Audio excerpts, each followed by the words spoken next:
Ассаламу алейкум рахматуллахи ва баракатух. Алхамдулиллахи раббил аламин, вассалату вассаламу аля расулиллахи ва аля алихи ва асхабихи ажмаин.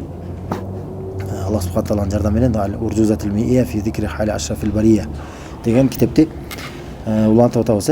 100 сап пайғамбарыбыздың ошол жаратылгандардын эң шарапаттууусу болгон дейт. Ошонун абалдары тууралуу, жашоонун абалдары тууралуу дейт. Ошонун өмүр баяны тууралуу 100 сап Шейх Ибн Абил Изз аль-Ханафи имам чоң алымдын ошол түзгөн 100 сабы. Ошол 100 саптын ичинде пайгамбарыбыздын саллаллаху алейхи ва саллям өмүр баянын баарысын камтыган деп айткан болсо, ошол эң негизги болгон маселелердин. Анан буга түшүндүрмө берген Шейх Абдуразак аль-Бадр хафизахуллах, азыркы учурдагы чоң алымдардын бири. Ошол китепти окууну табыс. Эми бүгүнкү учурда ошол башкы китептин башында элебиз пайгамбарыбыздын саллаллаху алейхи ва саллям туулгандыгы тууралуу сөз кылып аткан болчубуз. Айткан болчубуз, пайгамбар саллаллаху алейхи ва саллям бул сахих тасыкталып келген кабарларда Ибн Аббастан келген сөзүндө ал айтат радиаллаху анху айткан: "Валидан набий саллаллаху алейхи ва саллям амал фил" дейт. Пайгамбар саллаллаху алейхи ва саллям пил жылы төрөлгөн дейт. Пил жылы эмне болгон жыл өткөн сабакта айтып берген болчубуз. Эмне болуп, эмне деп аталып калган, ошол тууралуу сөз кылган болчубуз. Анан Ибн Исхак айтат, Аль-Хакимдин жолу менен жана башкалар тарабынан, Абу Нуэйм жана Байхақи деген алымдар тарабынан бул деген Шейх Албани Хасан деп айткан тасдикталган кабарда, силсила сахихада да келет. Анан Кайс ибн Махрама деген сахаба болгон радиаллаху анху айтат: "Валитту ана ва расулуллахи саллаллаху алейхи ва саллям амал фил фанахну лидатан" дейт. Мен айтат Кайс ибн Махрама деген сахаба, мен жана пайгамбар, мен жана Аллахтын элчиси саллаллаху алейхи ва саллям экөөбүз дейт, бир жыл төрөлгөнбүз дейт. Бизер экөөбүз эмне дейт, пил жылы төрөлгөнбүз дейт. Пайгамбар саллаллаху алейхи ва саллям тең болчу экен да булчу. Анан айтат фанахну лидатан деп коет. Лида деп коет, лидатун деп коет. Бул сверстник деп коет го бизде ошондой жакта, мындай бир жылда төрөлгөн мындай теңдеш деп коебуз го. Тең жаш ошол араб тилинде лидатун деп коет экен. Анан демек пайгамбар саллаллаху алейхи ва саллям пил жылы төрөлгөн экен, бирок ошол пил окуясынан кийин канча убакыт өткөн соң төрөлгөндүгү тууралуу талаш бар да. Кээ бирлер айткан дейт, ошол пил жылы так ошол жылы төрөлгөн дейт.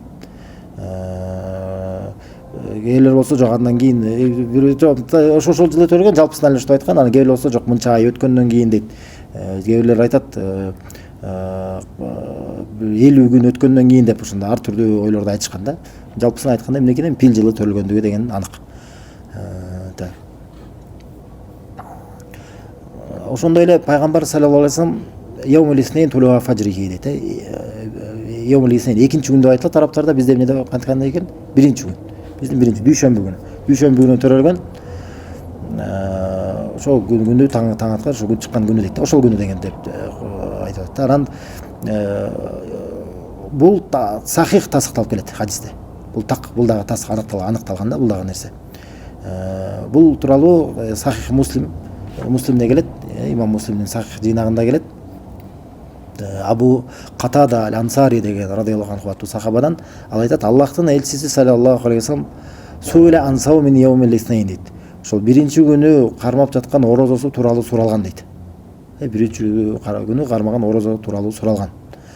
Ошону айткан дейт: "Кал зака яумун улитту фи ва яумун юб'асу ау унзила алейя фи." Дейт, ал күн дейт, мен ал күнү төрөлгөнмүн дейт. Көздөр анык өзүнөн келип атат, Сахих Муслимде. Ошол күнү мен төрөлгөм дейт. Жана ошол күнү мен пайгамбар болгомун дейт. Мен жөнөтүлгөм дейт, пайгамбар болуп. Же ошондой, же болсо мындай риwayat дейт, мага түшүрүлгөн дейт. Мага вахий түшүрүлгөн дейт. Вахий түшүрүлгөн, Куран түшүрүлгөн деп айтылат. Куранда да танзилу мин хакимин хабир, данышман кабарда заттан түшүрүлгөн. Көрсөз пайгамбар саллаллаху алейхи ва саллям мага түшүрүлдү деп атат. Кимден түшүрүлүп атат? Аллах Тааладан бийиктиги. Бул бийиктиги дегендин далилдеринин бири. Ушул нерселер ушундай кабыл. Анан Яумул Иснейн ошол биринчи күн. Демек бул пайгамбар саллаллаху алейхи ва саллям төрөлгөн күн болот экен. Күн болот бул. Ошондой эле бул эмнеке? Ага вахий түшкөн күн болот экен. Ошол күнү пайгамбар болуп атат. Ошондой эле. Жана ошол биринчи күн пайгамбар саллаллаху алейхи ва саллям хижрат кылып чыккан күн болуп эсептелет. Иншалла хижрат жөнүндө да сөз кылабыз. Көчкөн ошо Меккеде төрөлүп, Меккеде өтүп атпайбы? Анан хижрат кылып көчүп кеткен. Мединага көчүп атат. Ал тууралуу дагы иншалла ар жеткенде ошол ал тууралуу кенен сөз кылабыз да. Эмне болот? Хижрат көчкөн, дин үчүн көчкөн да. Ошол хижрат күнү чыккан күнү кайсы болгон экен? Ошол биринчи күнү чыккан. биринчи күнү чыккан Меккеден. Ошондой эле Мединага да биринчи күнү жетип алат. Кайра ушул толук бир жума жүргөн да. Кайра ошо биринчи күнү Мединага жетип келген. Жана ушул биринчи күнү пайгамбар саллаллаху алейхи кайтыш болгон. Салаватуллахи ва саламу алейхи дейт. Анан көрсөтөрбү ошон мына ушул 5 окуя ушул биринчи күнү болгон экен.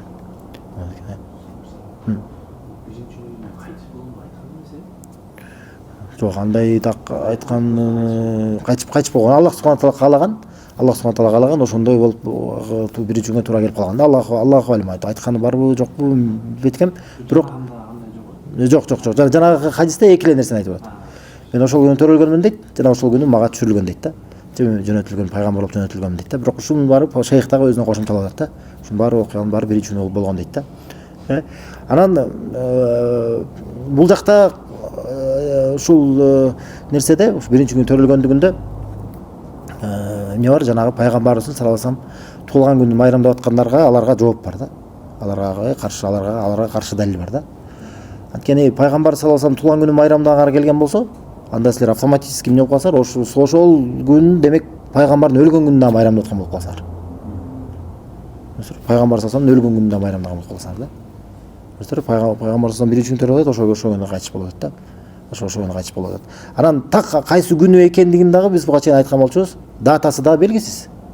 Анык датасы өткөн сабакта айткан болчубуз. Анык датасы кайсы дата экени анык далил менен келбейт. Бул дагы эмне экен? Мунун артынан эмне турат?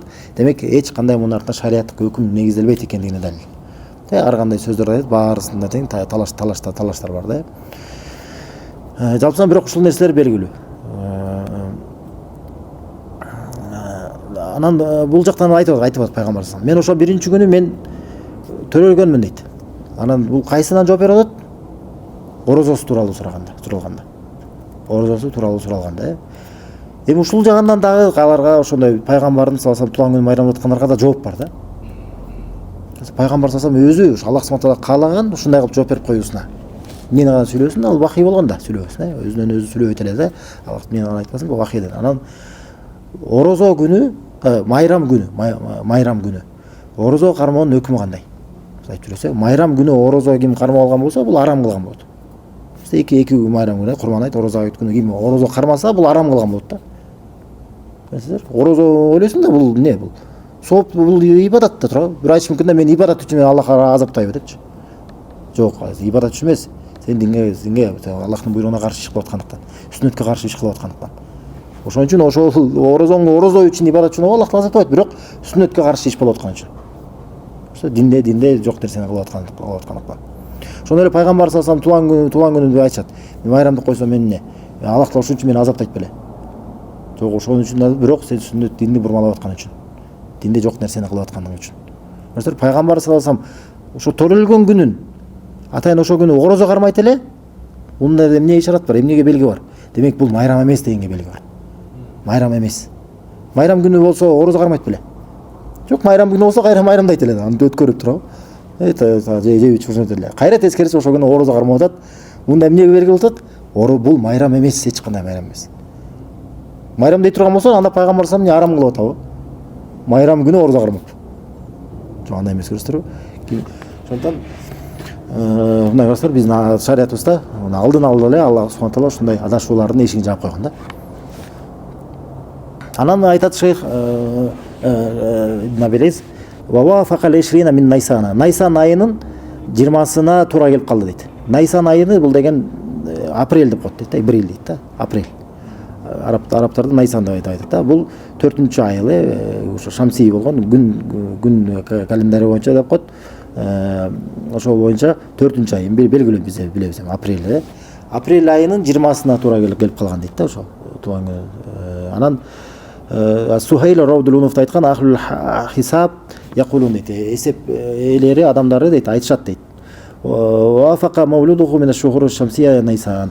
Күн айларына карасак, пайгамбардын саллаллаху алейхи вассалам туулгандыгы бул ошол апрель айына туура келип калган дейт. Факанат ли 20 мадат минху. Ошол айдан 20 күн өткөн эле дейт да. ошого негизде. Анан 20 апрель эгерде берки биздеги болгон календарда алып турганбызда кайсы жыл? 570 же 571. 571 деп белгилүү.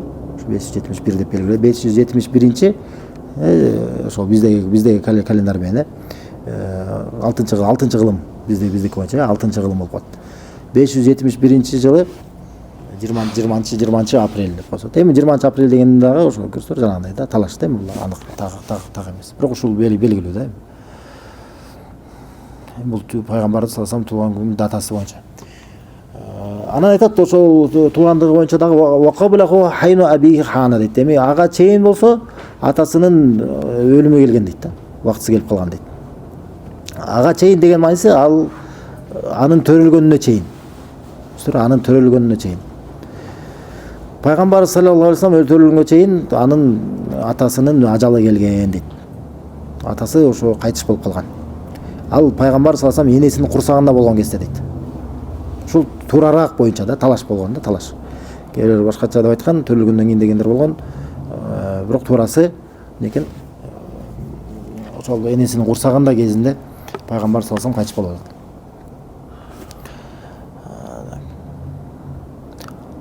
Бул тууралуу Ибн Исхак Сира китебинде анык айткан дейт да, так айткан, ушул боюнча так анык экен. Ушул нерсе жетимдиктин эң бийик даражасы болуп эсептелет. Эң улуу даражасы болуп, эң эмес да, толук түрү болуп эсептелет. Анткени жетим деген эмне ким шариатта? Жетим деген бул өзү балагатка жетпей туруп, бир баланын балагатка жетпей туруп атасы кайтыш болсо, энеси кайтыш болсо жетим деп айтылбайт да, шариаттык аныктама боюнчачы. Жетимдин артында өкүмдөр бар да, өзүнүнчү шариаттык өкүмдөр бар. Бирок шариатка кирген жетим атасы кайтыш болсо, эмне качан өзү жетиле элек туруп. Өзү 50-60ка чыкса эле атасы кайтыш болсо жетим болуп калдым деген бул шариатта туура эмес да, андай эмес.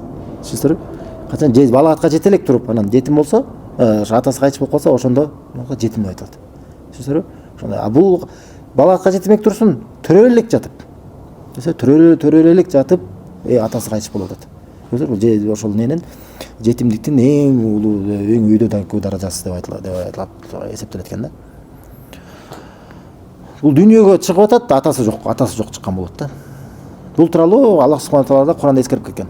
Алам яжидика ятиман фаава дейт. Ал сени жетим абалда таап, сага камкордук көрсөтпөдүбү дейт. Аллах субханаху таала айтканда, мына Аллах субханаху таала пайгамбарды салсам жетим абалда тапкан. Ал сени жетим абалда таап, сага камкордук көрсөткөн жокпу дейт. Важадака даллан фахада, сени адашкан абалда таап, сени туура жолго салган жокпу? Важадака айлан фагына, сени кедей абалда таап, сени байыткан жокпу дейт. Бул түшүнүктүү, демек жетим болгон экен. Айтат, эми атасы тууралуу айта кетиш керек бул жактан. Пайгамбар саллаллаху алейхи вассалам өзү айткан сөзү бар, менин атам тозокто деген да.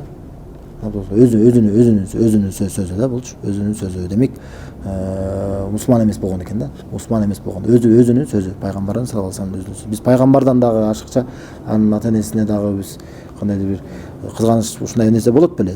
Албетте, бирок пайгамбар саллаллаху алейхи вассалам өзү айткан. Акыйкатта ошону айткан да. Түшүнүктүү. Энеси тууралуу сөз кылабыз. Энеси дагы мусулман эмес болгон да. Мусулман эмес болгон. Бир күнү бир сахаба келип туруп пайгамбар саллаллаху алейхи вассалам сурайт. Атам кайда деген да. Тозокто деген да. Айтат анан тиги кайгырган сүйүшкөндө айткан, сенин атаң, менин да атам тозокто деген да. Ошол пайгамбар саллаллаху алейхи вассалам өзүнүн кабары. Анан энеси тууралуу качан булар энеси кайтыш болгон жерде ошол жерден өтүп баратканда бир күнү энеси кайтыш болгон жактан сапарда. Ошол жактан өтүп баратканда пайгамбар саллаллаху алейхи вассалам аябай ошо кайгы энесин эстеп капага түшүп, анан келип анан жок болуп кетет да, энесин кабыр зыярат кылганга барып. Анан келип анан сахабаларга айтат да, мен Аллахтан уруксат сурадым энем үчүн кечирим сураганга дейт. Бирок ал мага уруксат бербеди дейт. Бирок мен уруксат сурадым зыярат кылып турганга, уруксат берди дейт да. Муну эмнен түшүнөбүз? Уруксат берген жок кечирим сураганга. Неге? Анткени мусулман эмес болгон. Мусулман эмес үчүн биз мусулмандар кечирим сураганга акыбыз жок. Анық бұл туралы Құранда Аллах Тағала айтқан. Ва кана наби валлазина аману ястагфиру лил мушрикина валау кана ули курба дейді. Мұсылман пайғамбарға жана момундар үшін дейді, мушриктер үшін, ширк авалда алға өлгендер үшін аларға кечирим сураган болбойт дейді. Жақын туғандардан болса да деген да. Демек анық далилдердің негізінде ушул екен. Демек ата энеси демек мусулман эмес болгон экен да, мусулман эмес болгон экен.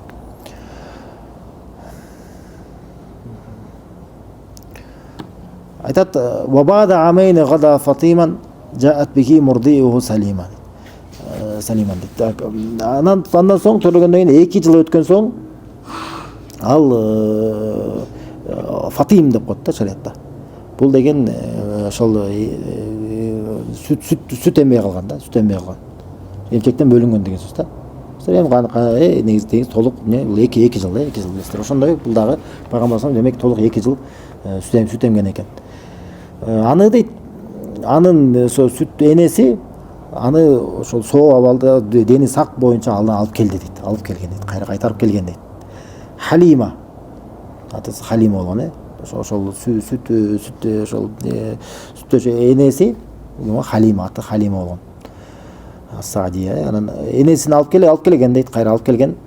Ваадат бихи ли ахлиха кама арадат. Андан соң өзүнө каалагандай кайра өзүнүн үй бүлөсүнө алып кетип калган дейт. Эми бул ырсап түрүндө айтып атат, азыр түшүндүрүп берет эмнесин айтып атат. Ошол сүттөн, ошо эмчектен чыккандыгы тууралуу айтып атат, пайгамбарыбыз саллаллаху алейхи вассалам. Толук ошол сүт эмизүү, эмчек эмизүү бул деген толугу 2 жыл болуп эсептелет. Аллах субхана таала Куранда айтат: "Вал валидату юрди'на ауладахунна хавлейни камилейни лиман арада ютимма рада'a." Энелер өздөрүнүн балдарын толук 2 жыл эмизет дейт. Сүт эмизишет. Бул дейт, ким ошол сүт эмизүүнү толук болууну каалагандар үчүн дейт. Толук болуусун каалагандар үчүн. Демек толук сүт эмизүү канча болот экен? 2 жыл болот. Бирок ага чейин дагы бөлүп салса болот, эгерде ата энеси келишип өзү ошолчо туура келишкен болсо болот. Рухсат берген. Бирок толугу канча болот экен? 2 жыл болот.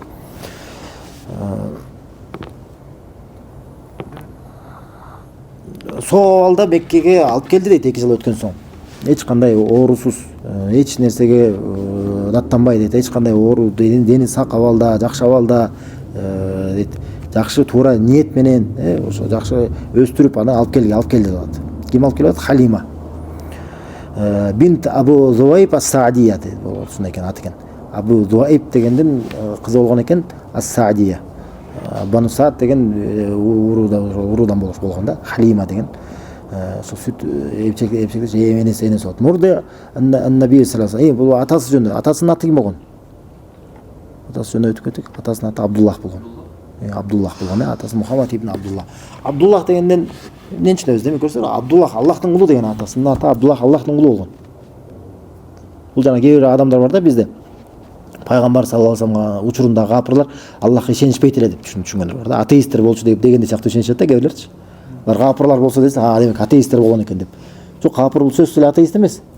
Бул Аллахка бар экенине ишенип туруп, Аллах менен бирге башка бирөөгө да сыйынса, ошол да капыр да. Булардын капырчылыгы ошондой болгон да. Көрсөңөр, Абдуллах деп атын койгон. Аллахтын кулу деп. Хач кылышат эле, ошол умра кылышат эле. Көрсөңөр, ошондой иштер бар эле, бирок алар эмне кылган? Аллах менен бирге башка бирөөгө сыйынышат эле да. Ошон үчүн алар капыр болгондуктан Аллах субхана таала аларга пайгамбарыбыз саллаллаху алейхи вассалам жөнөткөн да. Аларды капырчылыктан чыгарыш үчүн. Анан энесинин аты, энеси жөнүндө сөз кылабыз. Бул сүт энеси ким экен? Эмчек энеси бул Халима экен. Ас-Саадия. Бул исламы боюнча өзүнүн ошо Халиманын жана анын күйөөсүнүн мусулман болгон мусулман эмес экендиги тууралуу талаш бар. Өздөрү талаш бар да, адамдар талашат.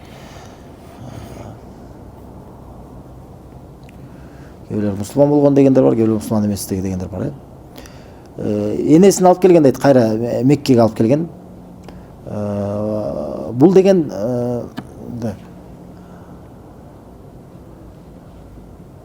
мындай дейт азыр. Анан алып келип, кайра өз менен чого кайра алып кетип атат дейт. Үй бүлөсүнө алып кетип калган дейт. Анткени мындай болгон да, арабтарда деген мындай адат болгон аларда. Өзгөчө ошо Меккеде деген кичине мындай аба кыйыныраак да, ал жакта ысык болот, ошондой мындай орда мындай жаш балдар үчүн кыйыныраак ошол жерде. Анан ушул немелерден чет жактарда мындай өйдөрөөк жактардан мындай абасы жакшы болгон жактардан ушуна аялдар келишет эле, келип анан акчага кичинекей абаларды алып кетишет эле. Ошо сүт эмизип, аларды өсүп, жакшы таза аба менен дем алып, жакшы күчтүү болуп өскөн. Биринчи жылдары билесиздер да, мындай көп жакшы мындай өсүшкө күчтүү болуш үчүн ошондой кылып алып кетишет эле да. Анан бул ушундай кылып Халима алып кетип калган болот. Түшүнүңүздөр? Алып кетип, анан эки жыл эмисип, анан алып кайра келген. Түшүнүңүздөр? 2 жыл эмисип алган. Бирок келгенден кийин кайра эле өзү менен алып кетсем деп каалаган да. Ошо келгенден. Анткени шейх айтат, анткени өтө жактырып калган. Өтө жактырган. Анан ал тарабынан ал ошол пайгамбардын саллаллаху алейхи вассалам жанында болгондуктан ошо кичинекей баланын ошо кезде көптөгөн жакшылыктарды көргөн дейт. Берекени көргөн. Береке болгон, үй бүлөсүндө өзүнүн жакшылыктарды көргөн. Өтө таң калыштуу нерселер болгон дейт да. Мына адаттагыдай эмес дейт да. Адаттагыдай эмес, бир өзгөчө нерселер болгон дейт. Анткени ага чейин деле башкаларды эмизип жүргөн, бирок мындай өзгөчө болгон дейт да, бул пайгамбар саллаллаху алейхи вассалам жанында болгондо. Анан кайра алып келгенде, энесин алып келгенде, ал энесин макул кылайын деген да, сүйлөшүп айтайын деп, куну кайра эле өзүндө эле кала берсин, көбүрөөк убакытта калсын деп, ошону каалаган да. Анан келип айткан дейт, келип айтып бизде деген аба таза депчи, ушундай нерселерди айткан деп кабарлар келет дейт да. Анан мен коркомун, бул Меккеде деген ар кандай бир жугуштуу оорулар болушу мүмкүн, ушундай бир нерселер болушу мүмкүн, ошол үчүн мен корком деп ушинтип айтып анан макул кылдырган экен да. Энесин. Макул кылдырып, анан өзү менен бирге кайра алып кеткен дейт. Анан энеси ошо боору кердигинен өзүнүн уулуна ушинтип кайра берип жөнөткөн экен. Анан айтат: "Фабада шахрейн шиқақ батнихи ва қила бада арбаин мин синнихи" дейт. Андан соң 2 жыл өтүп, андан соң эмне дейт? 2 жылдан кайра алып кетип атпайбы өзүнө? 2 ай өтүп атат дейт. 2 жыл 2 айдан кийин көкүрөгү ачылып атат дейт. Көкүрөгү ачылган дейт. Көкүрөгү жарылган дейт. Айтышкан кээбирлер 4 жылдан кийин деп айткан да. 4 жашынан кийин деп айткандар болушкан дейт. Бул жакта эмнени айтып атат? Пайгамбарыбыз саллаллаху алейхи вассалам көкүрөгүнүн ачылышы тууралуу, көкүрөгүнүн жарылышы тууралуу айтып атат. Биринчи жолу. Бул бир нече жолу болгон да. Кээбирлер айткан экен, эмне дейт? Ошол Халима кайтып, энесинен кайтып келгенден кийин 2 айдан кийин болгон деп айткан кээбирлер. Кээбирлер айткан экен 4 жылдан кийин деп, 4 жылга толгондон кийин, 4 жашка толгондон кийин анан болгон деп айткан дейт. Ибн Исхак айтат, бул кээ бир пайгамбардын сахабаларынан кээ бир адамдардан айтат дейт кабар. Аллахтын элчиси саллаллаху алейхи вассалам алар айтышкан экен. Аллахтын элчиси, ахбирнан нафсик, өзүң тууралуу айтып берчи деп сурашкан экен. Ошондо айткан экен, наам, ооба дейт. Ана давату аби Ибрахим, мен өзүмдүн атам Ибрахимдин дуасымын дейт. Ибрахим алейхиссалам дуа алган, өз урпактары тууралуу, алардын арасынан ушундай аларды тазалай турган, аларды ошол жакшылык бере турган ушундай немелер Бакарада келет, дуасы. Ошол мен атамдын дуасымын дейт. Урпактарынан ушундай чыкты деп. Анан бушро ахи Иса, менин бир тууганым Исанын сүйүнүч, мен аны үчүн сүйүнүч кабармын дейт. Ва раат умми хина хамалат би анна хаража минха нурун ада алаху кусур шам дейт. Анан менин энем качан менен боюнда болгон кезде андан дейт, ошол көтөргөндө бир нур чыккан дейт. Нур чыккан, ошол нур Шамдын сепилдеринин ошолордун ошол жарыгы ошого чейин жеткен дейт да. Нурландырган дейт. Васторди'ту фи бани Саад ибн Бакр. Анан Бану Саад ибн Бакр, Саад немеден уруусунан ошолордун үй бүлөдө ошол жакта мен сүт эңгемин дейт. Сүт эмчек эмизилгем дейт. Фабайна ана ма ахин ли халфун буютина нара бахаман лана дейт. Качан мен өзүмдүн ошол бир тууганым менен дейт. Кандай бир тууганы? Эмчектеш бир тууганы менен да. Эмчектеш бир тууганы менен үйлөрүбүздүн артында биз мына жаш малды айдап жүргөн кезде дейт. Ид атани раджулан, 2 адам бизге келди дейт. 2 эркек бизге келди дейт. Алейхима сиябун бейт дейт. Ак кийимчен дейт. Ак кийимчен. Би тост мин захаб мамлуун салжан дейт. Алтындан болгон бир чоң бир табак менен дейт да, илеген менен. ошо менен келди дейт. Анан немеге толгон дейт. Каарга толгон дейт. Каарга толтурган дейт. Фахазани фашакка батни дейт. Алар экөө мени кармады дейт. Жана көкүрөгүмдү, мен курсагымды жарып салышты дейт. Курсагымды жарды дейт да. Фашакка батни. Анан фастахража калби, жана ичимди жарып, анан эмне кылды дейт? Жүрөгүмдү чыгарышты дейт экөө. Жүрөгүмдү чыгарышты. Фашаккаху, анан ошо жүрөктү жарышты дейт. Жүрөктү да жарышты. Фастахража минху алакатан сауда фатарха дейт. Анан ошондон жүрөктөн дейт бир кара бир уюк канды дейт, алышты дейт да. Уюк бир уюган канды, кара нерсени алып туруп анан ыргытып ташты дейт да. Алып ыргытышты дейт. Сумма гасала калби ва батни бидалика салж хатта анқая дейт. Андан соң менин жүрөгүмдү жана ошол курсагымды дейт, ошол каар менен жуушту дейт. Ошентип толук тазалаганга чейин дейт да. Тазалаганга чейин дейт. Таптаза кылып кошту дейт. Анан бирөөсү өзүнүн жолдошуна айтты дейт. Бул жагы зинху бишина мин уммихи фа заванти бихим фа вазантугум дейт. Бунун үммөтүнүн 20-ны эсепте жана мени эсептешти, жана бул жагы немерек да, бул жагын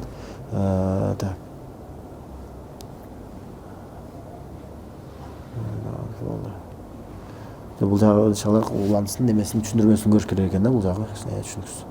Аллаху алем.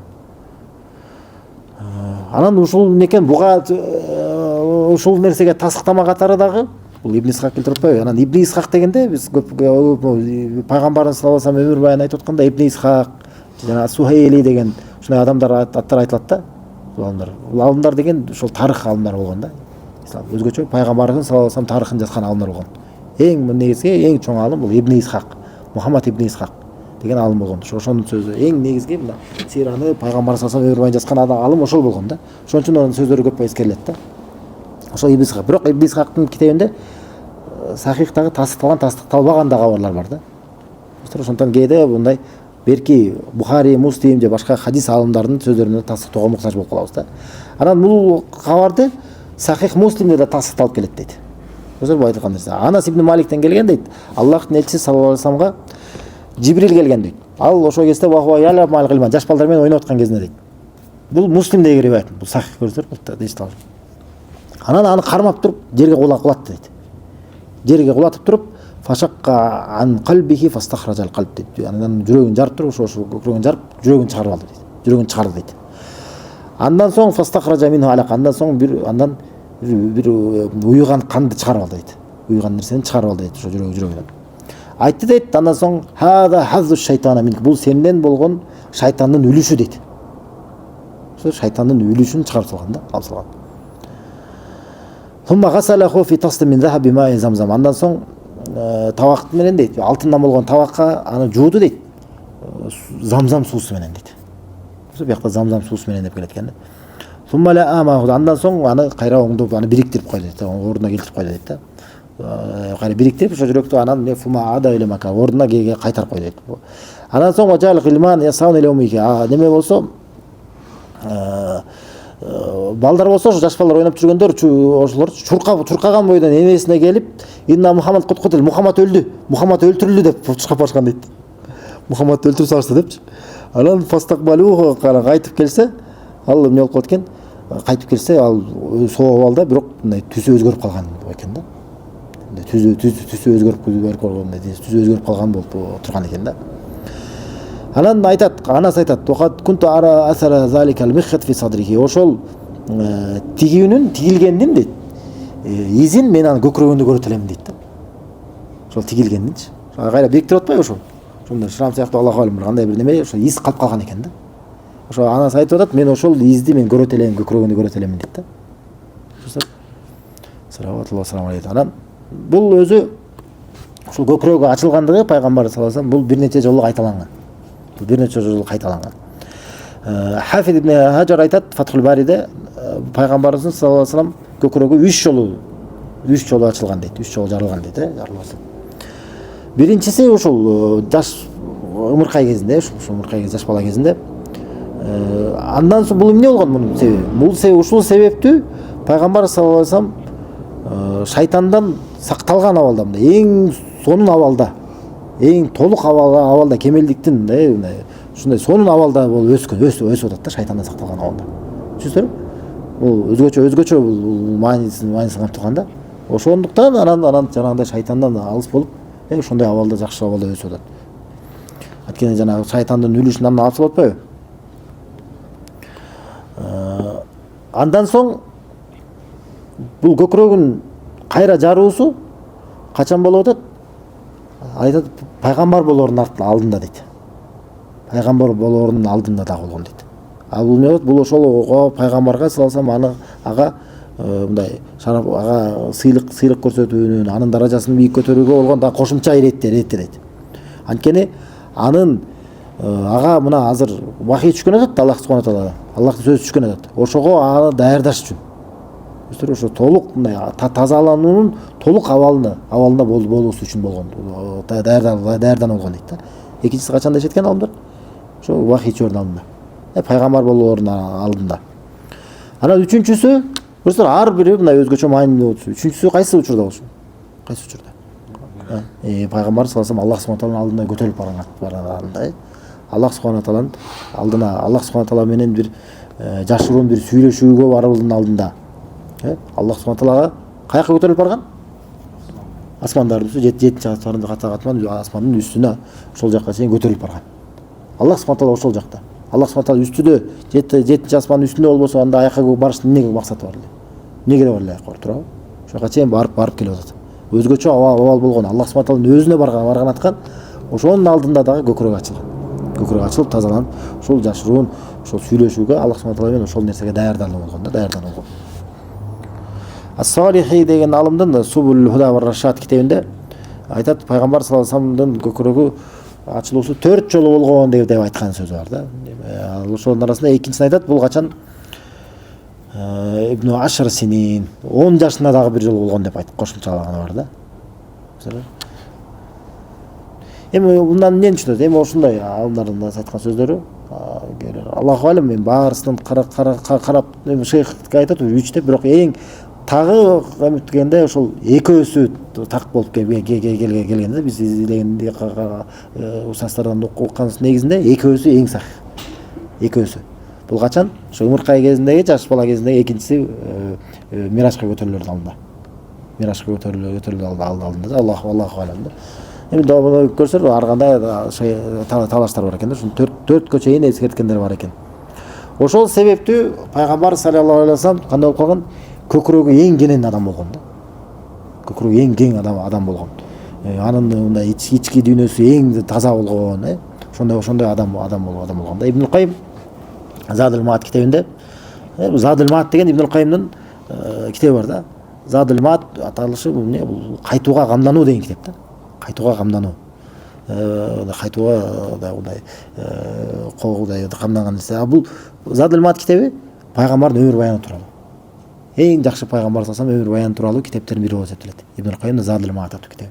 Бул пайгамбар салсам өмүр баяны эле мындай тарых катары эле айтпай, ар бир жагында шариаттык өкүмдөрдү түшүндүрө кетип, анда болгон сабактарды түшүндүрө кетип, ушундай пайдалар менен кошумчалаган да. Ошол дагы тарых пайгамбар салсам өмүр баяны айтып атканда дагы көп ошол Задул Маат китебиде эскерилет да. Айтат ошол Ибн Кайым Задул Маатта, Вакана хадиху яду илал ихсан ва садака вал ма'руф дейт. Анын жолу дейт пайгамбардын саллаллаху алейхи вассалам кандай болгон дейт? Ал жакшылыкка чакырат эле дейт. Садака берүүгө, жакшылык кылууга, адамдарга жакшылык кылуу, ушул нерсеге чакыруу анын жолу эле дейт. Ошондуктан пайгамбар саллаллаху алейхи вассалам ашракыл халкы садр. Адамдардын баарысынан дагы эң көкүрөгү кең адам болгон дейт. Ва атьябу нафсан, мындай жан дүйнөсү эң жакшы болгон адам болгон дейт. Ва анамун калбан, эң жүрөгү мындай жумшак болгон адам болгон дейт. Анткени дейт, садака берүүнүн, жакшылык кылуунун өзгөчө бир көкүрөктүн кенен болуусуна бир таасири бар дейт. Өзгөчө бир таасири бар дейт. Таң калыштуу бир таасири бар дейт да. Кошумча буга дагы эмне болот? Аллах субхана таала аны ошо өзгөчө пайгамбарлык менен, элчилик менен дагы тандап, анын көкүрөгүн ачып койгондугу дагы. Көрсөңөр, бул дагы ошого өзгөчө көптөгөн ушундай өзгөчөлүктөрдү кошкон дейт да. Мунун пайгамбардын саллаллаху алейхи вассалам мындай физически, мындай ушундай физически да көкүрөк ачылат, чыныгы да мындай ачылат. Ошол дагы эмне, ошентип анан шайтандын үлүшү алып кете калынган дейт андачы. мындайча айтканда көкүрөгү кенен болгон экен, мындай маанide дагы мындай көкүрөгү кенен беришен адам болгон, анан көкүрөгү кандай кенен болуп ачылган ошондой байланышы бар. Андан соң Шейх Ибн Кайым мында ушуну келтирген соң көптөгөн дагы шейх айтат, көптөгөн пайдаларды келтирди дейт. Ошол көкүрөктүн кенен болуусунун кандай себептери бар, ошого кантип жетсе болот деген сөздөрдү келтирген экен да. Эми бул пайгамбар саллаллаху көкүрөк ачылуусу боюнча сөз болдук. Андан соң айтат: "Ва бада ситтин ма шахрин жаи вафату уммихи алал абвай". Андан соң 6-дан кийин дейт.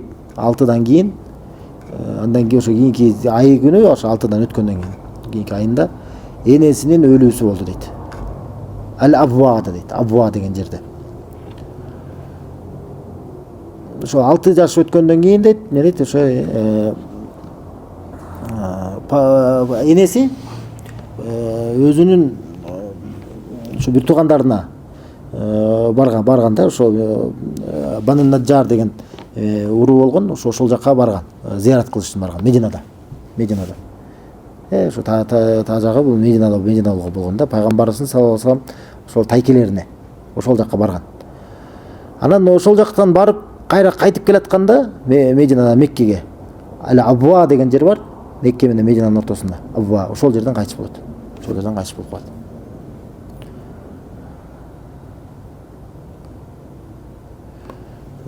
Ибн Исхак келтирет, бул качан пайгамбарды саллаллаху алейхи вассалам кайтаргандан кийин дейт, энесинин аты ким болгон? Амина болгон. Аминага Халима эмчеген эмес экен, соң кайра кайтарган.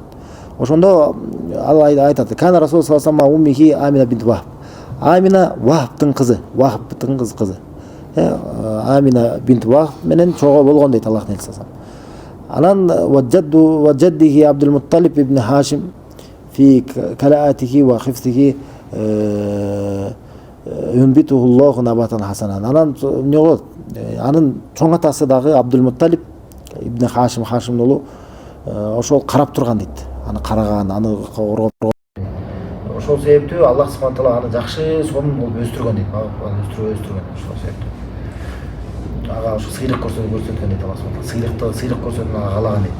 Анан пайгамбар саллаллаху алейхи вассалам 6 жашка чыкканда анын энеси кайтыш болгон дейт. Амина бинт Вахб.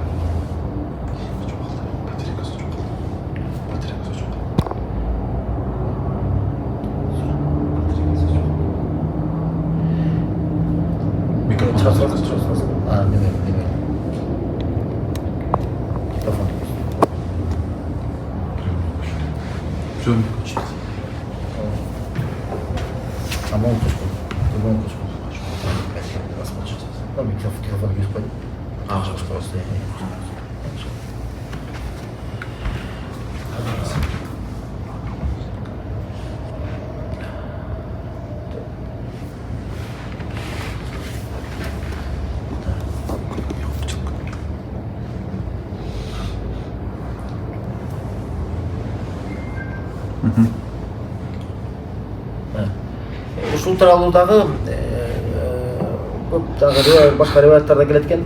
Абдуллах ибн Аби Бакр ибн Мухаммад ибн Амр ибн Хазмдан да келет экен. Ал качан Аллахтын элчиси саллаллаху алейхи энеси Амина кайтыш болгон дейт. Ал 6 жашта болгон дейт. Абба деген жерде кайтыш болгон дейт, Мекке менен Мединанын ортосунда. Ал келаткан болчу дейт, пайгамбардын саллаллаху алейхи вассалам тайкелеринен дейт. Бани Ади ибн Наджар деген урууда аларга зыярат кылып келатышкан. Жана ошо Меккеге кайтып келатып, ошол жерде кайтыш болгон. Имам Ахмад Бурайда ибн Хусайб сахаба аштумарун наби саллаллаху алейхи вассалам хатта иза кунна фи Ваддан. Мен Аллах пайгамбар менен саллаллаху алейхи вассалам сапарга чыккан элем дейт. Качан Ваддан деген жерге жеткенде ал айтты: "Маканакум хатта атикум". Ордуңарда калгыла, мен келгенге чейин дейт. Ордуңарда болгула дейт. Фанталак анан соң кетип калды. Тумма жаана ва хуа сакил, анан бизге келди дейт. Оор абалда келди дейт. Оор болгон абалда келди дейт. Факалам да айтты дейт. Оор айтты: "Инни атайту кабра умми Мухаммад" дейт. Мен Мухаммадтын энесинин кабырына бардым дейт. Фасаалту рабби шафаата фаманааниха. Мен Раббимен Аны үчүн шафаат кылууну сурандым дейт. Бирок мага тыюу салып койду дейт. Тыюу салып койду. Неге? Кабырлар үчүн шафаат кылбайт да. Шафаат тыюу салып койду.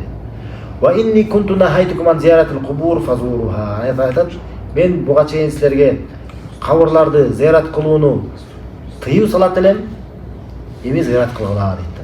Эми зиярат кылгыла деп ошол кезде эмне уруксат кылып атат, уруксат берген экен ушул сабак. Бул жерде айта кетиш керек көрсөтөр, исламдын башында кабырларга зиярат кылуу арам болгон. Кабырларды зиярат кылып баруу бул арам болгон. Эмнеге? Адамдар ошо кабырга сыйынып калбаш үчүн. Анткени кабырлар менен ширк, кабырларга бир өзгөчө бир адамдардын ишеними менен, өзгөчө бир мамилеси менен ширк экөө мындай эки бир тууган сыяктуу. Эки бир тууган сыяктуу. Көбүнчө мындай тыгыз болуп жүрөт да. Эгерде кайсы бир элде, кайсы бир коомдо сөзсүз бир кандайдыр бир кабырларга болгон бир туура эмес ишенимдер жайылып кете турган болсо, бир тазим же бир кандайдыр бир ишенимдер, кандайдыр өзгөчө бир иштер, ушундай жайылып кете турган болсо, сөзсүз ошол кабырларга сыйынуу да жайылып кетет. Ширк жайылып кетет. Ошол себептен көрсөң, исламдын башында ширктен эмне окутуп атышкан да, куфрдан туурабы, капырчылыктан. Ошондуктан аларды туура исламда ла иляха илlalloh'та сактап калуу үчүн толугу менен бул тыйым салынган да башында. Кайра ошол кабырга сыйынып калып кайтып калбаш үчүн башында арам болгон. Анан мына ушул кезде көрсөң, ушул кезде пайгамбар саллаллаху алейхи качан убакыт өткөн соң, ошол коркунуч кеткенде, сахабалардын жүрөктөрүндө иман бекемделгенде, ширктин коркунучу булар түшүнүп, ширкти билип, ага түшпөй калуусу анык болгондон кийин эмне болот? Уруксат берип атат. Неге уруксат берип атат? Андагы пайда үчүн. Пайда үчүн. Кene зиярат, кабыр зиярат кылуу көптөгөн пайда бар. Ошолор үчүн дуа кыласың. Алар сен үчүн эмес, ошолор үчүн дуа кыласың. Эмне кыласың? Өлүмдү эскересиң. Ушундай пайдалар бар да, ушундай пайдалар бар.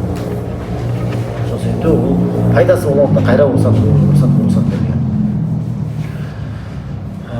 Имам Муслим келтирет, Абу Хурайрадан келген хадисте радиаллаху анху айтат. Зара наби саллаллаху алейхи ва саллям кабра уммихи. Пайгамбар саллаллаху алейхи ва саллям өзүнүн энесинин кабырын зиярат кылат. Фабака ва абка ман хавлаху, жана өзү ыйлады дейт. Жана айланасындагылар да ыйлатты дейт. Айтты дейт. Факал стазанту рабби ан астагфира лаха фалам ю'зан ли. Мен Роббимен аны үчүн, энем үчүн дейт, кечирим сураганга уруксат сурадым. Бирок мага уруксат берген жок дейт. Мага уруксат берген жок. Фастазанту фи ан азура кабраха фаазина ли. Мен анын кабырын зиярат кылганга уруксат сурадым. Мага бул уруксат берилди. Фазурул кубур фа иннаха тузаккирул мавт. Ошондон кабырларды зиярат кылгыла. Чынында ал силерге өлүмдү эскерет дейт. Өлүмдү эскерет. Бул сахих Муслимде келет. Эми карасаңыздар, ушундан дагы мындай жакындарыбыз үчүн кечирим сурай алганыбыз дагы кандай чоң жакшылык негизи. Чоң жакшылык болуп эсептелет да. Эми ошого жеткибиз келсе дагы жакындарыбыз үчүн дагы эмне керек? Аларды исламга бекем болушуна чакырышыбыз керек. Исламдан чыгып кетип бересиздер, мушрик болуп, ширк кылганда же капыр болуп кайтыш болуп турган болсо, кандай коркунучтуу, алар үчүн биз кечирим дагы сурап атат экенбиз да. Ошондон эң жакындарыбыздан баштап, ошолордон баштап нерсе керек, аларга таухидти ла иляха жеткизип калыш керек.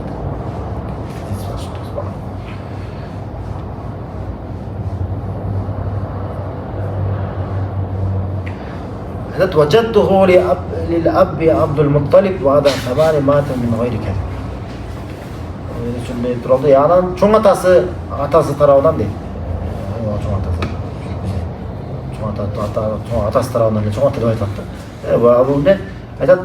Atası tarafından Abdul Muttalib dedi. Abdul Muttalib ba'da samanin mat. 8'den ötköndөн kийин anam kayçıp oldu. Bana 8'ge toğuna yanıcı oldu. Min ghayri kadhib. Hiç qanday жалгансыз. Anlattı.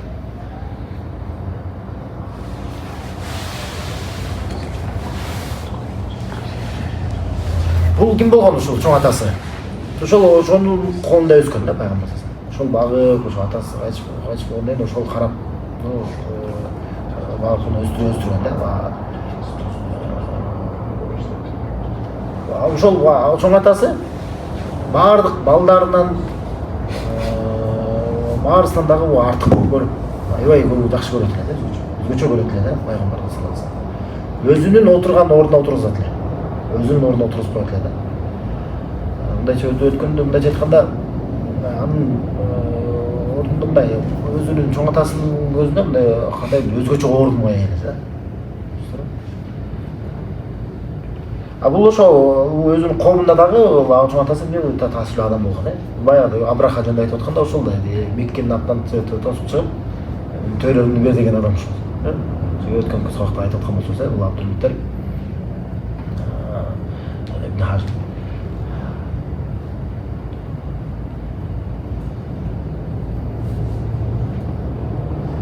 Абдулмутталип деген жөнүндө айта кетели. Абдулмутталип деген ат коюу туура эмес да. Абдулмутталип деп кээде Абдулмутталип деген аттар болуп калат да кыздарда. Бул туура эмес. Бул туура эмес да. Бул жакта кандай болуп калат? Бул исламга чейинки аты болот да. Исламга чейинки аты болот биринчи тарабынан. Экинчи тарабынан бул деген Аллахка кулчулук деген мааниде айтылган эмес да. Мисалы Абдуллах деген бар го, Аллахтын кулу деген. Аллахтын кулу, мисалы Абдуррахман, Ар-Рахмандын мээримдүүнүн кулу дегенде, анан ал ушундай кулчулук, бул абд деген ибадат, сыйынууну билдирет да, ибадат, абд, бул кулчулук көргөзүнчү. Мындай нерсе бир гана Аллахка кулчулук да. Башка бирөөгө абд деп ушундай кылып коюп, Аллахтан башка бирөөгө коюп ат кое турган болсо, бул ширк болот. Абдунаби деген бар мисалы, пайгамбардын кулу деген сөз. Бул атты өзгөртүшкөн сөз. Мисалы Абдушамс деп мисалы, күндүн кулу деген болсо ушундай сыяктуу. Ошол бири Абдулмутталип. Абдулмутталиптин уулу деп, кулу дегенчи. Негизи туура эмес. Бул жакта деген негизи бул өзүнүн аты болгон эмес бул. Лакап аты болгон да. Бул Абдулмутталип лакап аты. Ушул менен таанымал болуп кеткен лакап аты. Өзүнүн аты адашпасам Шейбатул Хамд болгон да, Шейбатул Хамд деген киши болгон. Эмне бул Абдулмутталип болуп калат? Бул деген өзүнүн атасы бул деген атасы Хашим да. Хашим кайтыш болуп адашпасам ошо Мединада калып калат бул бала. Ошон үчүн пайгамбардын чоң атасы. Анан калып калганда ошол Хашимдин бир тууганы Ал-Мутталип деген. Ал-Мутталип деген. Ошол деген муну пайгамбар саллаллаху чоң атасын кичинекей кезинде чоңго ала келет, Меккеге ала келет. Анан ал кезде ысыкта жолдон чыкканда, анан жолдо жүрүп, анан карарып күйүп калган экен да. Карарып ушундай болуп калганда, анан кичинекей баланы ала келгенде, бул Мутталип бир кул ала келиптир деп айтышкан да. Бул кайсы бала десе, бул Абдулмутталип. Ал-Мутталиптин кулу деп. Ошентип белгилүү болуп калган да. Түшүнүңүздөр? Ал Мутталиптин экен, анын бир тууганын баласы болгон да негизи. Түшүнүңүздөр? Ошого боюнча Абдулмутталип деп ат болуп калган. Негизи аты болгон эмес. Бул чоң атасы тууралуу булар тең чоң кененирээк пайгамбар саллаллаху өмүр баянын өткөндө булар тууралуу сөз кылса ошондой. Ал качан кайтыш болуп кеткен? 8ге. Пайгамбар саллаллаху 8 жаштан өткөндөн кийин. Энеси кайтыш болгондон кийин 2 жылдан кийин экен. Бул анык пайгамбар саллаллаху өмүр баяны тууралуу китептерде тастап анык келет. Ибн Исхак айтат, качан пайгамбарга саллаллаху 8 жаш чыкканда дейт, анын чоң атасы Абдулмутталип ибн Хашим кайтыш болгон дейт. Андан соң Абу Талиб العم كفلا خدمته ثم إلى الشام رحل وذاك بعد عام 12 وكان من أمر بحير مشتهر. Андан соң Абу Талиб бул деген атасынын бир тууганы. Акеси да, атасынын бир тууганы. Бул ким? Абу Талиб. Ошол багып калып атат. Ошонун колунда түшөт. Ошонун багуусунда болот да, карамагында. Аллага кызмат кылат дейт, аны карайт дейт. Андан соң эмне кылат? Шамга сапарга чыккан. Ошол качан Абу Талибтин карамагында болгон кезде пайгамбар саллаллаху алейхи вассалам Шамга сапарга барып келген, сапарга чыгып келген. Шам тарапка сапарга чыкмак болот да, Бул Шам кайсы? Билесиздер да, Сирия, Иордания ошол тарапка да. Анан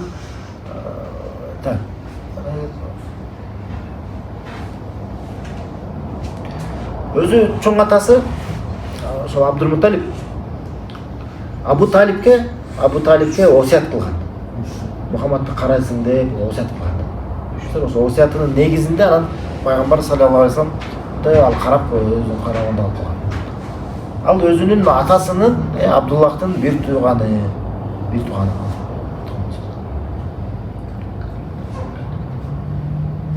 Анан бул Абу Талиб эмнеси менен белгилүү болгон? Өзү өтө көңүл буруусу менен пайгамбарга салса. Ага жардам берүүсү менен өтө белгилүү болгон да. Ким эгерде дейт шейх айтат, пайгамбардын саллаллаху алейхи өмүр баяны тууралуу китептерди, кабарларды окуй турган болсо, көрө турган болсо, өтө таң калыштуу абалдарды табат дейт да. Бул адамдын пайгамбарга саллаллаху жардам бергендиги тууралуу. Кантип колдогон, жардам берген, Бирок ошол менен болсо дагы ал ислам кабыл алган эмес. Мусулман болбой турса дагы бирок өтө жардам берген. Өлгөнгө чейин мусулман болбой эле ошончо кайтып болду экен. Ибн Исхак айтат, Аллах небиси саллаллаху алейхи вассалам бул атасынан кийин дейт, Абдул Муталиб. Анан карап калган бул имот акеси болгон дейт, Абу Талиб. Бул Абдул Муталибдин осуятын негизинде дейт. Анткени бул Абдуллахтын атасы, Абдуллахтын шакик бир тууган болот. Бир тууган шакик деген бул атасы дагы энеси дагы бир. Экөөнүн энеси Фатима бинт Амр болгон дейт. Фатима бинт Амр. Бул ким экен? Пайгамбарыбыз саллаллаху алейхи вассаламдын чоң энеси экен. Фатима бинт Амр деген аял болду. Ушул Абу Талиб андан соң пайгамбарды саллаллаху алейхи карап багып калган дейт. Андан соң Шамга сапарга чыгат дейт. Шамга бул биринчи сапарга чыккан. Бир нече жолу барган да. Ошол акеси менен чогуу. Атасынын бир тууганы менен бирге. Жаш кезинде барган экен. Бул ошо сапарга чыккандыгы, бул дагы ошол акесинин буга көңүл бургандыгы да.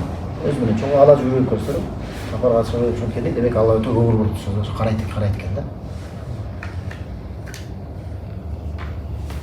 Бул 12 жаштан кийин болгон, 12 жашка чыккан. Ошол кезде Бахира дегендин бир монахтын, священниктин өзгөчө таң калыштуу бир абалы болгон дейт да, белгилүү болгон дейт. Башта карайт. Бул кандай болгон бир белгилүү, өзгөчө бир аят болгон дейт да. Ана Ибн Касир айтат, ал менен бир Аллах несиси менен анын акеси Шамга сапарга чыгат. Сода сапарга чыгат. Ошол кезде жашы 12 жашта эле дейт. Бул нерсе дейт, бул чыккандыгы Ибн Касир айтат, бул ага өтө ошо көңүл бургандыгы, ага боорукерлигинен дейт. Анткени Меккеге таштап койсо, аны карай турган эч ким жок эле. Эч ким жок болгондуктан ошо өзүнүн жанына алып жүргөн. Андан соң ошол Абу Талиб жана анын достору дейт, анын жанындагы чогуу жүргөндөр, шериктери. Ал менен чогуу Шамга чыкканда көптөгөн белгилерди, аяттарды байкашкан дейт да. Өзгөчө нерселерди. Ошол нерсе көргөндүктөн дагы бул ошол акеси ага болгон кайра умтулуусу күчөгөн дейт. Ага көңүл буруусу. Бул тууралуу имам Тирмизи өзүнүн жинагында, хадистер жинагында ушундай иснат менен келтирет дейт. Бардык адамдар сика дейт. Адамдар сахих иснат менен келтирет дейт. Айтат дейт, мин тазлилил гамамати лаху дейт. Бир көлөкө аны көлөкөлөп турган дейт. Ошо сапарда жүргөндө бир көлөкө аны коштоп жүргөн экен. Көлөкө булут аны көлөкөлөп коштоп жүргөн экен. Жана майли шажарати бидиллиха алейхи, жана дарактардагы бир дарактагы өзүнүн көлөкөсү менен ага ийилгендиги дейт. Ийилгендиги байкашкан. Ва табшир бахирати рахиби, жана рахиб бир монах, Бахира деген бир монахтын ага сүйүнчү кабар айткандыгы дейт да. Ва амараху ли аммихи бир руджу илейхи ли ала яраху яхуд. Жана ошол Бахира деген монах анын акесине, Абу Талибке кайт деп буйрук кылган дейт. Аны яхудтар көрүп калбасын деп. Яхудтар көрүп албастык кылышат эле да. Көрүп албастык кылышат эле. Эгерде бул пайгамбардын мында белгилери, ушул нерселерди көрүп кала турган болсо, өтүп койшмок да. Ошондон да корккондуктан жана монах эмне кылат? Акесине буйрук кылган экен, аны кайт деп. Ага зыян келтирип койбосун деп. Анан бул тууралуу хадис сакталып тасталып келген дейт. Кайыр кошумчалар менен бирге дейт. Ибн Касир айтат.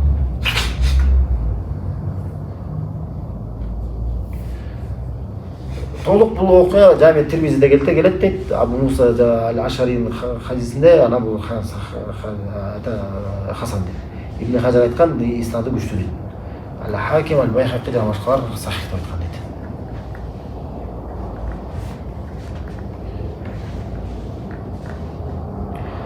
Андан соң айтат шейх وصار نحو الشام أشرف الوراء في عام 25 اذكروا.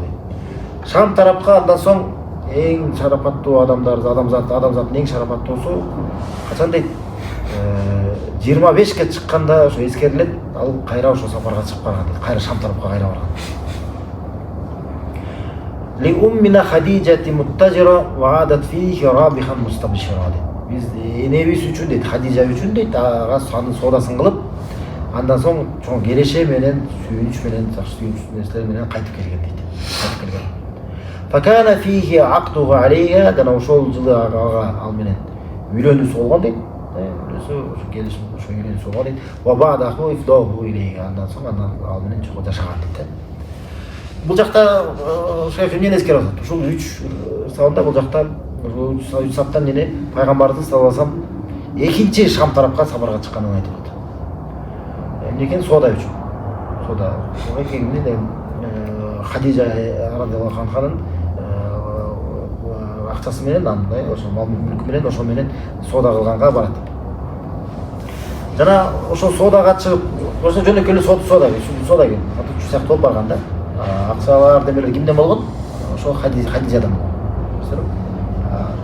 Ошентип барып келгенден соң ал Хадижа энебиздин бир кулу Алла коштоп барып келип жүргөн да, коштоп барып келген. Анан келген соң пайгамбар саллаллаху алейхи вассалам тууралуу жакшы нерселерди айтып берет да. Мындай аманатчыл экендиги, мындай жакшы ишеничтүү адам экендиги тууралуу. Ошол нерселерди айтып, мындай көп жакшы нерселерди угат дейт. Анын өзүнчө болгон кылык мүнөзүн, аманатчылыгын, чынчылдыгын дейт, анын бекемдигин дейт, аманатка сөзүнө бекемдигин. Анан ошондолорду уккан соң дейт биринчи ушуларды угуп, анан анын мал мүлкү менен соода кылууну каалаган дейт. Ишенген дейт да. Анткени ошол бай аял болгон экен да, мал мүлкү болгон аял болгон, акчасы болгон экен. Ал аялдан эмне болуп атат? Акча болуп атат, пайгамбар саллаллаху алейхи вассалам соода кылмак болот. Ошол менен пайгамбар саллаллаху алейхи вассалам Шам тарапка барат.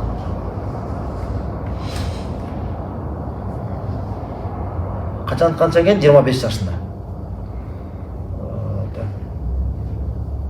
Ибн Касир айтат, андан соң экинчи чыккандыгы дейт Шам тарапка соода менен дейт Хадижа бинт Хувейлид, Хадижату бинт Хувейлид радиаллаху анха. Анын Майсара деген кулу менен дейт. Майсара деген кулу менен бирге дейт. Ал-Кыраат деп коет, мудараба деп коет.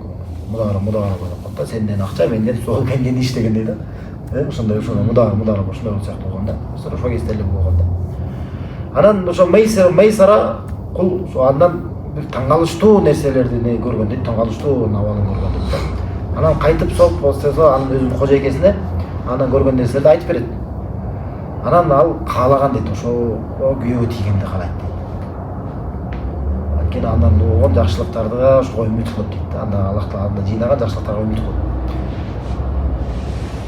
Анан анда болгон жакшылыктар дейт, ошо адамдын оюна келгенден дагы көп бойдо болгон дейт да.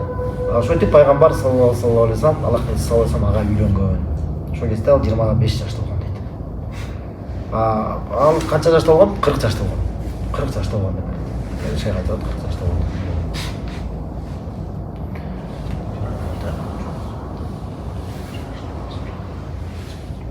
Энебиз Хадижа энебиздин деп айтып атпайбы? Бул эмнеге айтып атат? Анткени пайгамбарыбыз саллаллаху алейхи вассалам бардык аялдары биз үчүн, мусулмандар үчүн энелерибиз болот дейт. Аллах субханаху ва таала Кур'ан айткан: "Ва азважуху уммахатухум". Алардын аялдары алардын энелери дейт. Пайгамбар саллаллаху алейхи вассаламдын аялдары эмнеке? Биздин энелерибиз. Ошондон көрсөңүз, жанагы шеиттерди канчалык биз негизи жек көрүшүбүз керек да. Алар биздин энебиз десе болот. Айша радиаллаху анха бул биздин энебиз. Бирөө сен энеңди келип туруп деген сен эң бузуку, ал деген тиги зына кылган деп айтса сен өзүң эле отура бересиң. Бул ошондой эле сыяктуу. бул энебиз биздин пайгамбар саллаллаху алейхи эң сүйүктүү адам. Шону бул неде таза деп ар кайсы нерселерге туура нерселерден айыпташат. Булар биздин энелерибиз болуп кетет. Соода кылган дейт. Соода кылып айтып бердик, мударабада айтып бердик.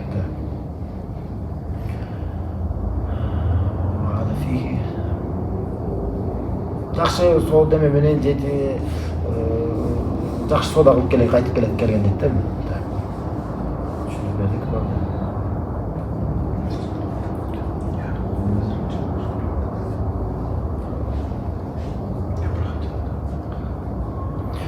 Хадижа энебиз пайгамбарыбыздын саллаллаху алейхи ва саллям эң биринчи үйлөнгөн аял болгон. Демек неке 25 жашында биринчи жолу үйлөнгөн экен. Анан пайгамбар саллаллаху алейхи ва саллям Хадижа энебиз менен жашап жүргөн кезинде анын үстүнө башка аял алган эмес. Башка аял алган. Ошол пайгамбар Хадижа энебиз кайтып болгонго чейин бир ошо жалгыз ошо Хадижа энебиз менен жашаган да. Жана бул Хадижа энебиздин көптөгөн артыкчылыктары бар, көптөгөн өзгөчөлүктөрү бар да. Ошолордун кээ мисалы эки сахих жыйнакта Бухари Муслимде келген Айша энебизден келет. Айша энебизден радиаллаху анха. Ал айтат: "Ма гирту аля ахадин мин нисаин наби саллаллаху алейхи ва саллям, ма гирту аля Хадижа" дейт. Пайгамбарыбыздын саллаллаху алейхи ва салламдын бир дагы аялына ушунчалык кызганбайт элем дейт. Хадижага кызгангандай дейт да. Айша энебиз айтып берет. Хадижага кызгангандай дейт. Ушундай башка бир дагы аялына ушинтип кызганбайт элем дейт.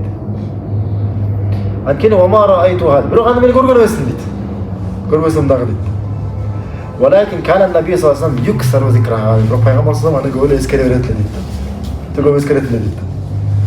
وربما ذبح الشاة ثم يقطعها أعداء ثم يبعثها إلى صدائق خديجة. Кээде ушундай кылат эле.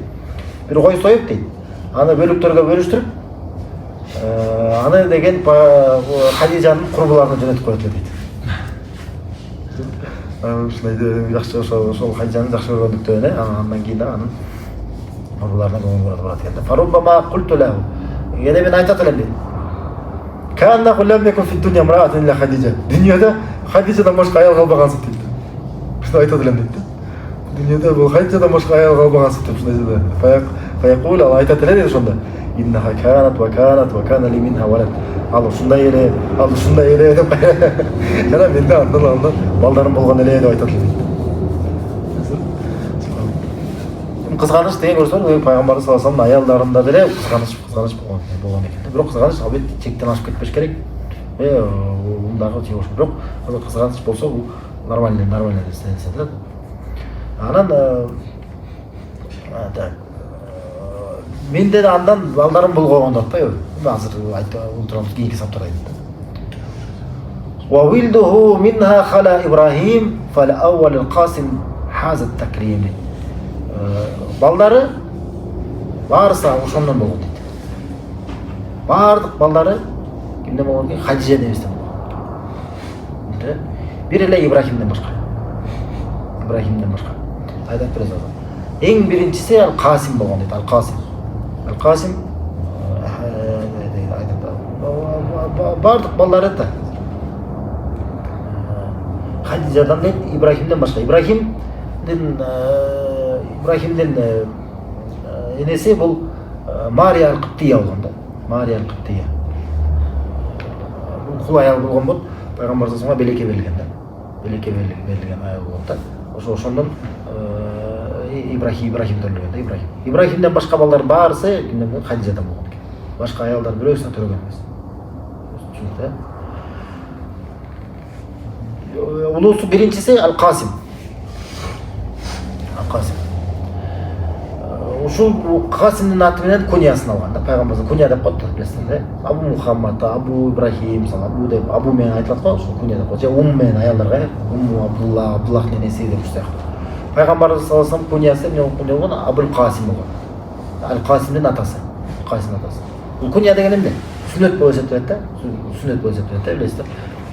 Мисалы орустарда немелерден келген го, мисалы бизде атасынын аты менен отчество койгон го.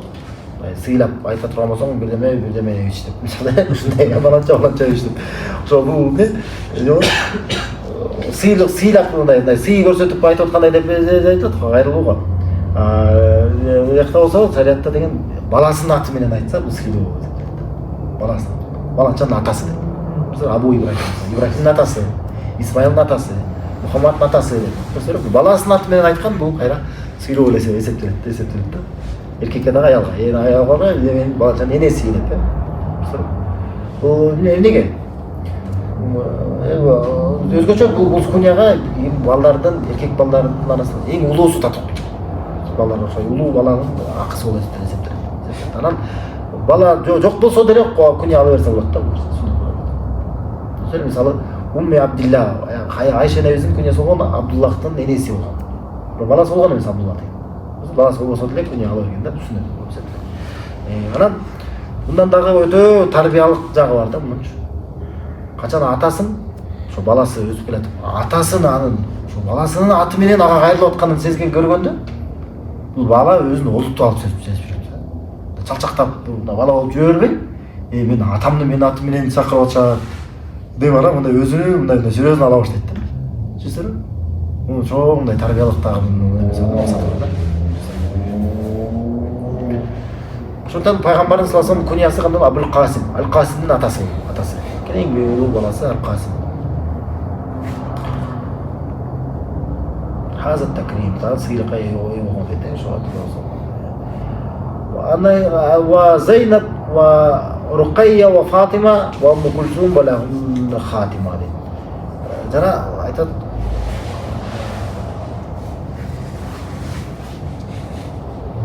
бул 4 кызы, пайгамбарыбыз саллаллаху алейхи вассалам 4 кызы. Бардыгы тең исламга чейин жеткен. Бардыгы тең исламга жеткен, бардыгы тең ислам кабыл алышкан, бардыгы тең пайгамбар менен саллаллаху алейхи вассалам хижрат кылышкан. Кыздардын баары ушундай. Эмне экен? 4 кызы тең исламга жетип, ислам кабыл алып хижратта кылышкан да. Ибн Саад табакатта айтат, өзүнүн иснады менен Ибн Аббастан Кана аувалу мен вулида ли Расул саллаллаху алейхи ва саллям бимакката кабла нубуввати Ал-Касим. Пайгамбар саллаллаху алейхи ва саллям Меккеде пайгамбар болгонго чейин көрүлгөндө ким болгон? Ал-Касим болгон дейт балдар. Ал-Касим. Ошонун атынан куньясын алган дейт.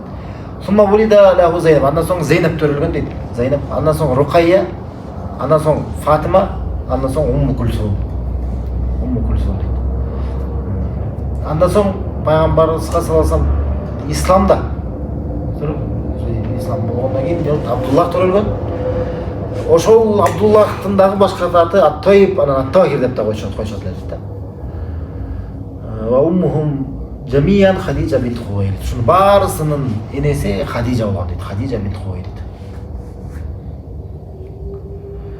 Умму Кулсум лахунда хатима. Умму Кулсум булардын акыркысы болуп атпайбы дегенде, демек эң кичүү кызы ким болгон экен? Пайгамбар саллаллаху Умму Кулсум. Бирок алар ортосунда талаш бар бул тууралуу. Эң Ибн Абдил-Бар Истиаб китебинде айтат, ихтилаф фи сугра. Кыздардын арасынан эң кичүүсү ким болгон тууралуу чоң талаш бар дейт. Көп талаш дейт. Ошондой эле ал эми улуусу тууралуу айта турган болсо, талаш ким талашып турган болсо, бул чектен чыккандык дейт да. Андай талаш деле жок дейт да. Андай эле чектен чыгып калган эле бирөө айтып калбаса, андай жок дейт. Туурасы эмне? Улуусу бул Зейнаб болгон, Зейнаб.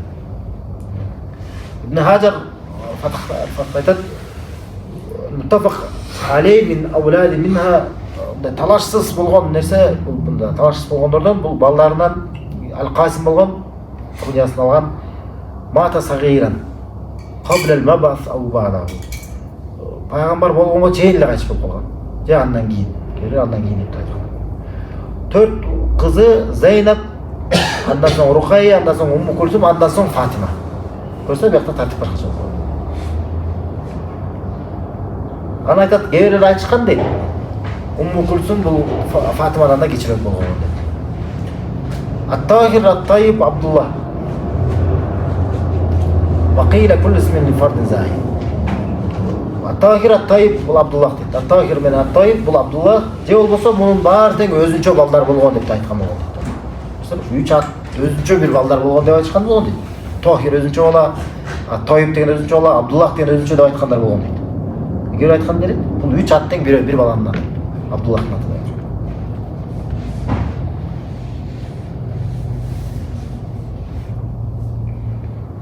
бирок ар өзүнчө балдар экендигин айтты. Бул деген мындай кичине слабыйраак да, бул тасталган эмес.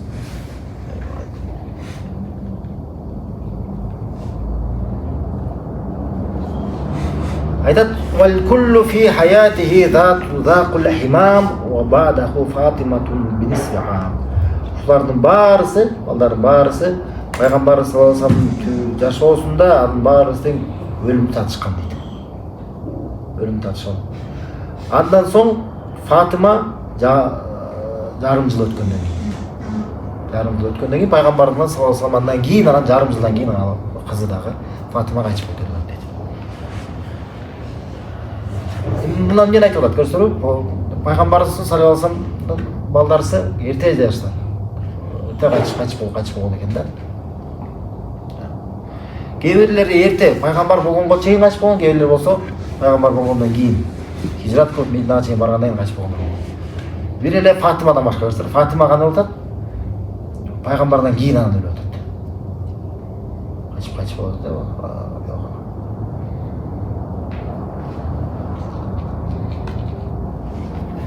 Мындан эмне түшүнөбүз? Карасаңыздар, пайгамбар саллаллаху алейхи вассалам ар бир жашоосундагы болгон окуялардан мындай мисалы ар бир мусулмандын жашоосуна бир кыйынчылыктар келип калат да. Ошондой болгондо бир кандайдыр бир соротуу бар да, мындайчы. Жүрөгү тынчтар. Мисалы кайсы бир адамдар мусулмандар мисалы жетим болуп өскөн, жетим болуп өскөн. Жетим болсо айтат, эстейт да, мен эле жетим калдым, ал эмес, Аллахтын элчиси саллаллаху алейхи вассалам жетим болгон. Жетим болуп туруп. Ошондо мындай кандай соротуунда өзүнө мындай тынчтануу керек да, жүрөгүнө. Сол айтат, пайгамбар саллаллаху алейхи вассалам мисалы кайсы бир адамдын балдары кайтып болсо эмне? Көрсөң пайгамбар саллаллаху алейхи вассаламда да ошондой болду. Балдардын баарысы көзү тирүү кезинде кайтып болду. Кимдир бирөө мисалы аялына дебе бир жардам аралашкан болсо, пайгамбар саллаллаху алейхи вассаламда ошондой болгон. Кайда кайтып болду көзү. Көрсөң кайсы гана абал болбосун, ошондой болсун, пайгамбар саллаллаху алейхи вассаламдын ушундай жашоосунан тапсырып, ошого өзүнө адам эскерип, менде да эмне өзүнө бир кандай соротуу табат. Көрсөң жетим болгонунан, жоготуусунан, кыйынчылыктарынан баарысын көрүп, адам өзүндө болгон кыйынчылыктарды деп, мен эмес, Аллахтын элчисине деле ушундай нерселер болгон да. Өзүнө кандай бир тынчтануу келет да. Көрсөң балдардын баарысы кайтып болгон. Бухари Муслимде келет, Айша энебизден радиаллаху анха айткан. Фатима радиаллаху анха Ашат бада Расулullah саллаллаху алейхи вассалам ситтата ашхур. Пайгамбарыбыздан кийин саллаллаху алейхи вассалам Фатима 6 айда, андан кийин 6 ай жашаган дейт. Андан кийин 6 ай жашаган дейт. Ошол кезде Айша энебизден айтылат, радиаллаху анха айтат. Акбалат Фатима тамши каанна мишьятаха машун наби саллаллаху алейхи вассалам. Фатима келаткан дейт. Анын басканы дейт, басканы пайгамбар саллаллаху. Так эле пайгамбардын басканына окшош эле. Тагат казачы, окшош экен да. Факара наби саллаллаху алейхи вассалам анан келгенде анан пайгамбар саллаллаху алейхи вассалам айткан дейт. Мархабан бимнати. Кош келдиң мен кызым кош келди. Тосуп алган. Карасаңыздар кандай соң кулуп мүнөздөр болгон эш. Кызым кош келдиң деп тосуп алды. Айтат. Сумма ажрасан ямин, анын оң жагынан же сол жагынан отургузду дейт. Жанында отургузган. Сумма асарра илейга хадисен фабакат, жанага жашыруун бир нерсени айтып койду дейт. Айтканда ыйлап баштады дейт. Мен ага айттым дейт, лима тапкина, сен эмне келип атасың деп, эмне сени ыйлатып атат деп айттым. Андан соң жашыруун башка нерсени айтып койду дейт. Анан күлүп баштады, каткырып баштады дейт.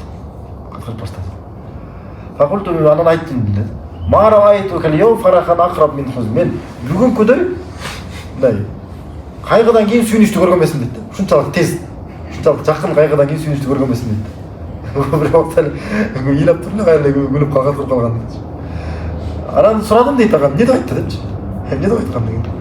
Анан айткан дейт. Мен дейт, пайгамбар саллаллаху алейхи вассалам жашырган нерсени мен айтып берем дейт. Ачык айтып берем дейт. Андай эмес, айтпайм дейт. Анан ошону жашырып айтпай койгон. Качан пайгамбар саллаллаху алейхи вассалам кайтыш болгонго чейин дейт. Пайгамбар саллаллаху алейхи вассалам кайтыш болгондон кийин анан мен сурадым дейт. Акалат асарга эле айтты дейт.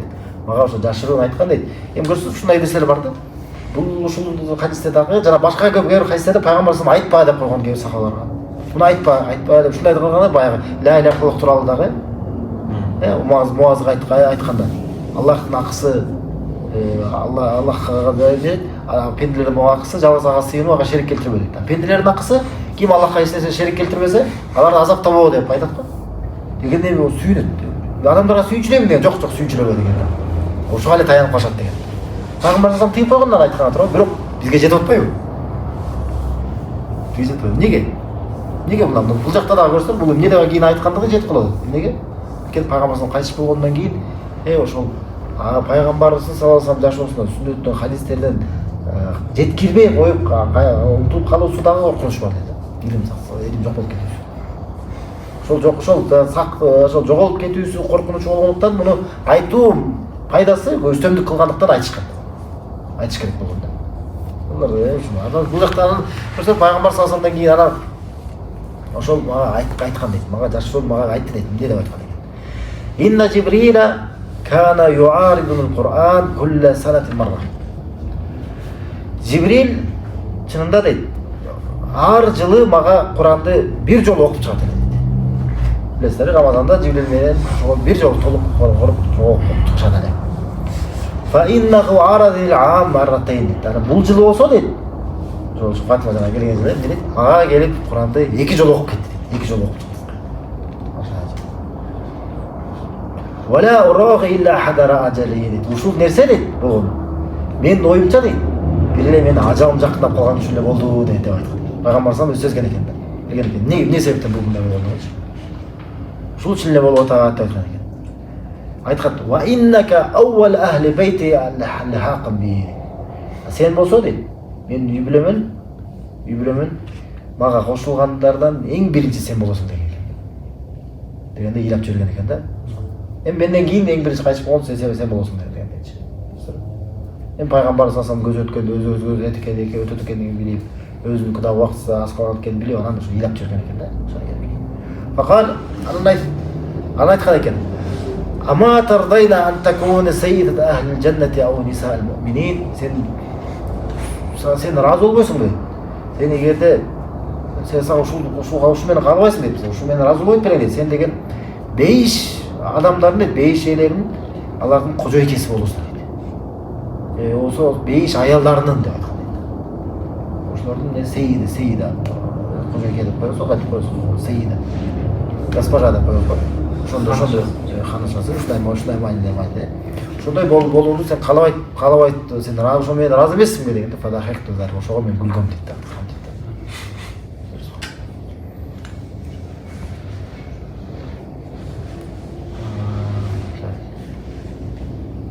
Эми иншалла бул ушуга чейин окудук, эми андан кийин 30 жашындагысы, 35 жашындагы окуялар экен, ал тууралуу иншалла кийинки сабактарда. Субханакаллахумма ва бихамдика ашхаду ан ла илаха илля анта астагфирука ва атубу илейк.